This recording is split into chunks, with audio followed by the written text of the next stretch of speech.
Hi, I'm Lisa Ryan. Let me ask you something. Have you ever had a top performer who didn't quit but just wasn't the same anymore? I mean, they're still there, still doing the job, but the energy, consistency, and the drive, well, it's off. And that's not a turnover problem, that's a disengagement problem. And in a dealership, that shows up fast. I mean, sales, service, customer experience. So, what I'm seeing across high pressure environments is this: people don't leave first, they check out first. And most leaders miss it because they're so focused on hiring instead of focusing on what's happening with the people already on the team. So, in my session, I'll show you how to spot those early warning signs and, more importantly, what to do about it in real time.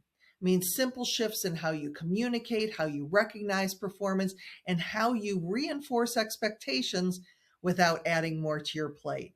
Because at the end of the day, you're not losing your best people when they leave, you lose them when they stop performing.